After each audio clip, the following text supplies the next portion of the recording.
Hi, my name's Jim Howard from Morgan James Publishing. Thank you so much for tuning in and supporting our Spring-Summer 2020 Spring-Summer book launch. And today we're really excited because we have Fia Hobbs with us this morning. And Fia is an author, co-author of a book. She co-authored the book with her husband, Brian. And the book is titled Reflections, a story of hope, healing, facing fears, and finding purpose. Sophia, good morning. Thank you for taking time to talk with us today. Good morning. It's really nice to be here. It's exciting. It's exciting. I wish we could be together in person on the red carpet as we normally do these events, but of course, with the pandemic as it is, we have technology to support us, so we're able to connect, and that's a positive. But one day soon, maybe we'll make that connection on the red carpet and still be able to do that. Yes, I hope so. I was supposed to do the whole book tour during the summer too, from New York down to Orlando and pop by Nashville as well. So, well, of course, none of that is happening. So I'm really happy that we can connect like this anyway. Absolutely, absolutely. So, first question I have is, how did this book come about? Because this is a unique book. I love this book, by the way. It's so powerful. But how did this book come about? Mm. Well, it started actually, it's based on my husband's blog, Brian Hobbs, who is the author. I'm the co-author of the book. When he got sick for the second time in cancer, and terminal cancer this time. And he started blogging. He started blogging about all his fears and just really went out and got so honest about it. And it was sort of a little surprising for me because he was a very private person, and I'm a very private person. And all of a sudden he's like writing, everything he feels and goes through and so on. And I guess he did it because we live here in Sweden. He has a lot of friends here, but also a lot of friends in the States still, because he's from North Carolina. And instead of just trying to get to talk to everybody on the phone, it would just be too much. So he said, I'm going to blog about it and people can read it there. Mm. And what happened was that it really touched upon so many people that got so much inspiration out of his blog because of the topics he writes about. It's not a, you read it. It can sound like it's very depressing and dark and all that, but it's a positive book in parts, and hopeful, and with lots of love and a lot of inspiration too on how to deal with life, how to deal with things when you really have been dealt a bad card, and now the outcome, know the outcome. So yeah.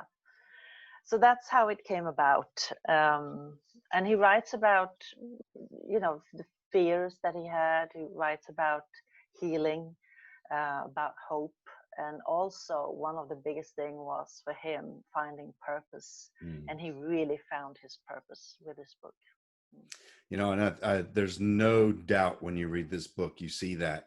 And it's such a, as you said, it's a raw, real account. And, for many of us, if we've not experienced an illness like that ourselves, we certainly know people that do. I know, cancer, for instance, has been riddled through my family. And reading this book brought me to a reminder of what it was like while they were in their journey. And theirs were not terminal, but still some of the same emotions, some of the same fears, some of the same feelings. Yeah. And I think this book, for me, what was so powerful about it is whether we're going through that ourselves or we're reading this book and have loved ones or friends or family members that are going through it, it's such an eye-opening experience to see it firsthand and to see the raw, real connection that you guys have. The book is so powerful.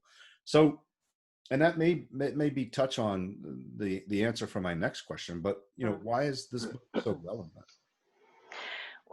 Well, a lot of people, when I say, I have to say, I work as a therapist. I've been working for 30 years with stress management and so on. And for the last almost 15 years with cancer survivors and caregivers. And usually when people ask, what are you doing? And I say, oh, I work as a therapist. I work with cancer patients. And they're like, oh, people shy away because it is such the word is so loaded, Yeah.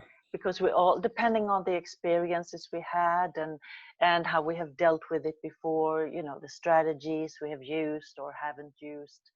So the relevance of it is really that we need to talk about it, and we need to talk about the fear that rises when you hear the word cancer, and really go deep down, because by pretending that it's not there, pretending that the fears are not there, it just really makes it worse. They just build up, it just builds up, and it becomes unbearable. So it's a way of looking at the fear, facing it, and also just like taking it little by little, taking one bit at a time. So those are the things that we're doing in the book. I mean, the book is based on his blogs, and I go in as a caregiver because I realized very early on that this was bad. So we had 7 months together, and all of a sudden he became the one and only patient that I had. And so I helped him through it a lot, and it was an amazing experience to see the transformation that he had, because it was huge. We had fantastic conversations, and both high and low, and everything in between. And I would like that for other people to have it too. Not to be scared to talk about, when I die, what's the funeral going to be like, any kind of memorial, just go through those things. Because what Brian said, that once he faced that was his hardest thing, to sit down and plan his memorial. I mean, he cried. It was like, that was so hard, and it was really hard for me. But after he had done it, it's like, okay, so that's done. What do we do now? And that was the approach. That was the approach. You face it head on. You do it. You deal with it, and then it's like, okay, this is done. All right, let's do something now. Should we try to take a little walk, maybe, or whatever. So and the reason why I can smile so much when I talk about this book is because of those experiences. It wasn't all like horrible 7 months. We had tough times, but we really, really cherished all the good times. And we made them. That is amazing. It's what you make it. That is amazing. So what are some of the important messages that your book shares with people? Oh, there are so many important, but I sort of figured out there might be like 5 of them that are the most important, and I'll just explain what I think is the most important of that. First of all is, don't wait to do the things that if you have a dream, if you want to do something really bad, if you really feel it inside of you, if you want to write, or if you want to sing, or if you want to play music, learn an instrument, it doesn't matter what it is, go climbing, whatever. If you really want to do something, don't wait, because there's so many that are waiting for the right moment. This is not right now. And the right moment sort of never ever exists, really. So you just have to do it, because you will regret it if you don't. And that was one of the regrets that Brian didn't have, and we all talked about that a lot. So that's one of the things. And then, of course, in the title of the book about hope is so important to have. And it's part of the placebo effect as well, because I clearly saw what the nocebo effect did for Mm. Brian. The nocebo effect being, you tell somebody something bad and, you know, your whole mind set goes down. And you have to, it's not, what should I say? Giving hope is something that really affects your body. It affects your immune system even, because if you go around and you tell somebody that, oh, this is going to happen, you're going to get worse and worse and worse and worse, and you will. Yeah. But if you say, okay, let's do this and we'll see what happens, and this might take you one step further, feeling a little better. I think that is very, very important. So hope is one of the things that are very important. So, and the other thing is healing. As I work as a therapist, healing, usually when we think about it, we usually think about physical healing. And especially when it comes to cancer, all we want is to get rid of it, and that's it. We want the physical healing to be done. We want the tumor to go away, and that's it. What many people don't think about is that the emotional healing and the mental healing and the spiritual or existential healing, they are just as important. Mm. Because once you've had cancer and gone through it, yes, you're happy, you're physically healed and all that, but it leaves such a scar, such an emotional scar and mental scar in your body. And if you don't heal that, you will have problems down the line anyway. So when I say that Brian, he healed on 3 out of 4 levels, you know, of, really sad that he didn't make it to the physical level, but he healed on all those other levels. And that was wonderful to see. And also it brings a more peaceful death.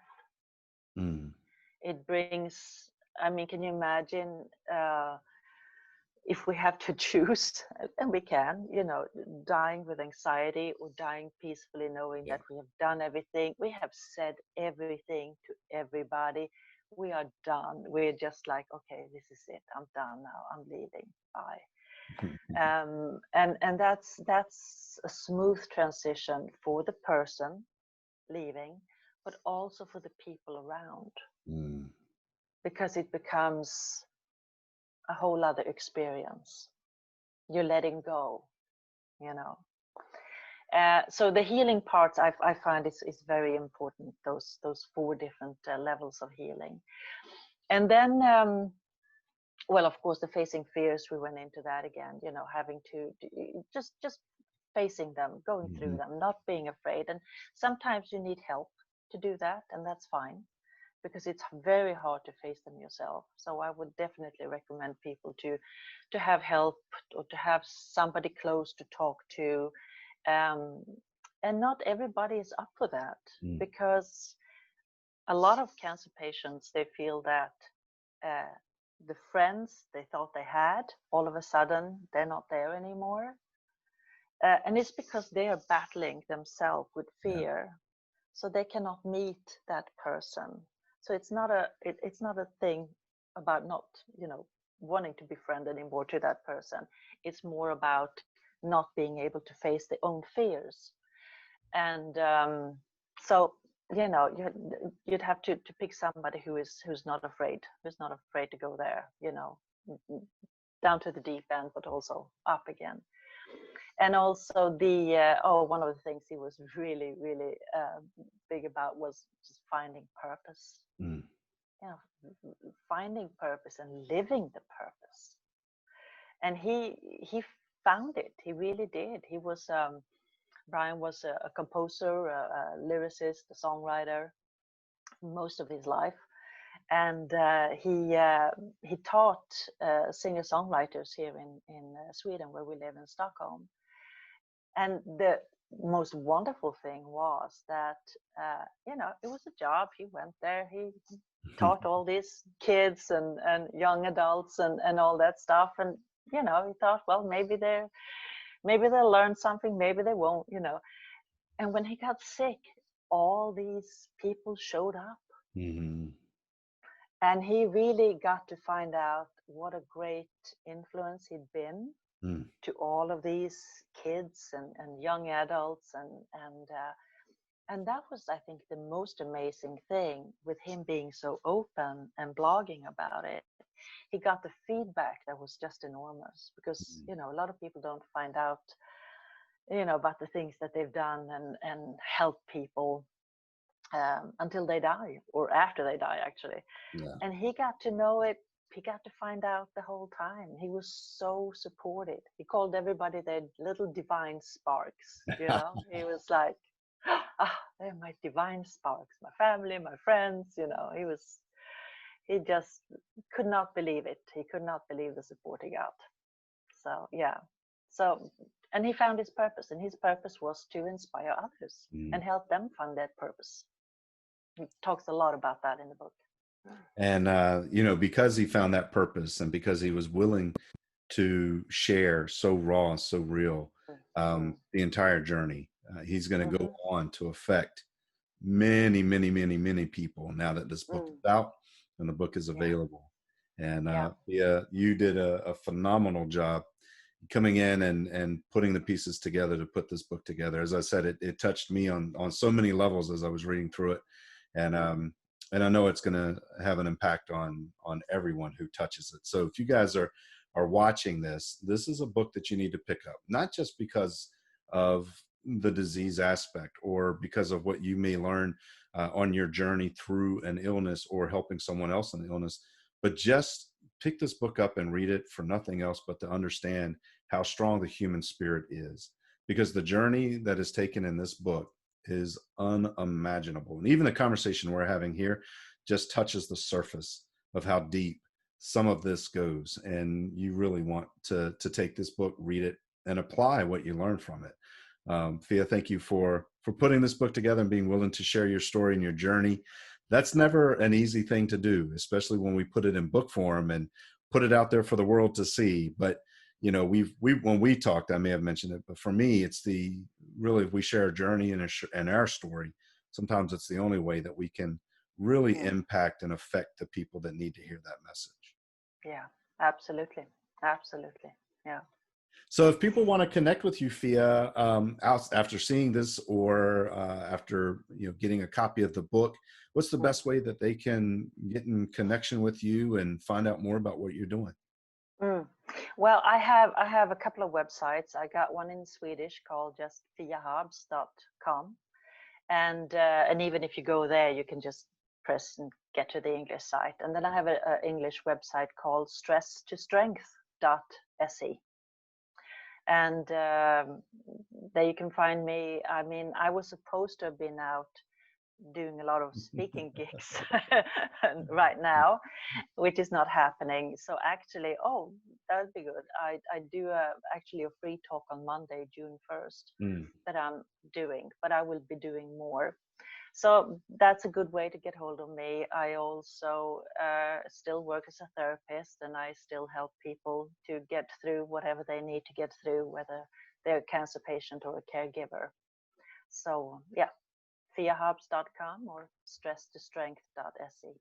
Awesome. Well, thank you very much for Mm. that. And everyone watching this, you can get a copy of Fia and Brian's book, Reflections, a story of hope, healing, facing fears, and finding purpose, anywhere books are sold. So right now, I know bookstores are starting to open back up, but physical stores, online stores, the book is out. It's available.